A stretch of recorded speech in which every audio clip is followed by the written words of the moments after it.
நான் விரும்பி எதிர்பார்க்கிற காரியங்களை குறித்த தரிசனம் இருக்கா? நிறைய பேருக்கு எந்த தரிசனமும் கிடையாது. வாழ்க்கையை பற்றி எதை பற்றியும் யோசிக்கிறதே கிடையாது.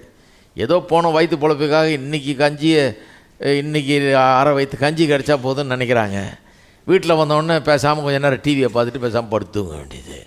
கொஞ்சம் சிந்திக்கிறதே கிடையாது. என்ன நான் விரும்புகிறேன், எதை எதிர்பார்க்கிறேன், என்னுடைய தரிசனம் என்ன, வாழ்க்கையில் எதை அடைய விரும்புகிறேன்ற அந்த இதே கிடையாது பாருங்கள். அப்புறம் நம்ம என்னென்னு நினைக்கிறோம், எங்கேயாவது போய் எங்கேயாவது கும்பிட்டுக்கிட்டே ஏதாவது நடந்துடும்னு நினைக்கிறோம். அங்கே போனேன், இங்கே போனேன், கோயிலுக்கு போனேன், ஆராதனைக்கு போனேன், ஏதாவது நடக்கும்னு பார்த்தேன், ஒன்றும் நடக்கலை. கர்த்தர் உங்களுக்குள்ளே நீங்கள் ஒன்றும் ஒரு தஞ்சாவூர் பொம்மை இல்லை உங்களை தூக்கி இப்படி வச்சு ஆட வச்சிடுறதுக்கு. நீங்கள் சித்தம்னு ஒன்று இருக்குது, உங்களுக்கு மனதுன்னு ஒன்று இருக்குது, எண்ணங்கள்னு இருக்குது, உங்களுக்கு அறிவுன்னு இருக்குது. கடவுள் உங்களை அப்படி உண்டு பண்ணிட்டார் பாருங்கள்.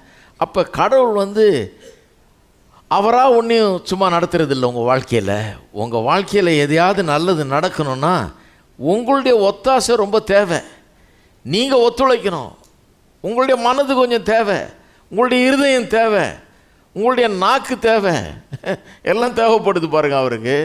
அவர் என்ன பண்ணுறாரு, நம்பிக்கையை உள்ள வச்சு அதன் மூலமாக தான் உங்களுடைய உயர்த்த முடியும், உங்களை ஆசீர்வதிக்க முடியும், உங்களை சுகமாக்க முடியும், உங்களுக்கு வெற்றியை தர முடியும், எல்லாத்தையும் தர முடியும். இதுதான் உண்மை. எத்தனை பேர் இருக்கிறீங்க? இதுதான் உண்மை. அப்படி தான் நடக்க முடியும். நீங்கள் அப்படியே இருக்க பேசாமல் அவர் பாட்டுக்கு எல்லாத்தையும் செஞ்சிருவார் அப்படின்னு நினச்சிங்கன்னா அது கிறிஸ்தவ மார்க்கம் அல்ல. அது என்ன சொல்லுது, மனுஷன் ஒரு ஜடம், அவன் அப்படியே கிடக்கிறானாக்கும், கடவுள் அவனை எப்படியோ தூக்கி அவனை என்னமோ கொண்டு வராக்கும். அப்படி கிடையாது.